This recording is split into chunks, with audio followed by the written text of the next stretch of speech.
ഒരു പഴം തന്നാൽ സത്യം കാണിച്ചു തരും ഈ തുമ്പിക്കൈ. ഇന്ന് പിടിച്ച ചേട്ടാ ഈ സത്യം എന്താണെന്ന് എനിക്ക് അറിയണം. ഒരു പഴം തന്നാൽ സത്യം കാണിച്ചു തരും. ചേട്ടാ ഇപ്പൊ 2 പഴമായി, നിന്റെ പൂമ്പഴം കൂടെ ബാക്കിയുള്ളൂ. പിന്നെ നീ ഇങ്ങോട്ട് ഇറങ്ങി വാ, ഞാൻ പൃഥ്വിരാജിന്റെ സത്യം ഡൗൺലോഡ് ചെയ്തിട്ടുണ്ട്, കാണിച്ചു തരാം. എന്നാ പറ്റിയ? നമ്മുടെ ഉണ്ണിക്കുട്ട പഴയ കസേരയ്ക്ക് വലിപ്പം പോരാന്ന് പറഞ്ഞ് പുതിയ ഒരെണ്ണം മേടിക്കാൻ കാട്ടി പോയതാ. എന്നിട്ടോ? കാട്ടി ചെന്നപ്പോ കരടി വന്നു. പിന്നെ കരടി ചത്ത പോലെ കിടന്ന ഒന്നും ചെയ്യില്ലെന്ന് പറഞ്ഞ അവൻ ചത്ത പോലെ കിടന്നു. എന്നിട്ടോ? കമിഞ്ഞു കിടന്നുകൊണ്ട് കരടി അവന്റെ അരച്ചന്തിയും കടിച്ചോണ്ടങ്ങ് പോയി. അയ്യോ, അപ്പൊ ഇനി എന്ത് ചെയ്യും? ഇപ്പൊ ലാഭമില്ലേ? ആ കരടിനെ വിളിക്കാൻ നാട്ടുകാർ പോയിട്ടുണ്ട്. ഇനിയിപ്പോ കസേര നടുക്കെ മുറിച്ച് പകുതിയാക്കണം, അരച്ചന്തിയല്ലേ ഉള്ളൂ.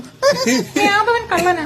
യാദവൻ കട്ടതൊന്നും ഇതുവരെ അടുക്കള വിട്ട് പുറത്തു പോയിട്ടില്ല. അപ്പൊ ഇന്നലെ തിന്ന മത്തിയോ? അതും അടുക്കള വിട്ട് പുറത്തു പോയിട്ടില്ല. ഞാൻ ഡൈനിങ് ടേബിളിന്റെ മുകളിൽ തൂറി വെച്ചിട്ടുണ്ട്. യാദവൻ.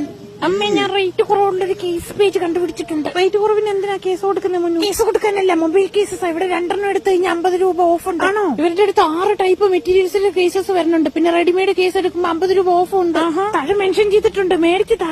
നാട്ടിൽ വന്ന കുഞ്ഞു കുഞ്ഞപ്പറങ്ങൻ പറഞ്ഞായിരുന്നു, അയ്യ ആരാത് കുഞ്ഞു നിന്ന കോത്താഴത്തിൽ അടിക്കാന്ന് പറഞ്ഞ ഇതാണ്.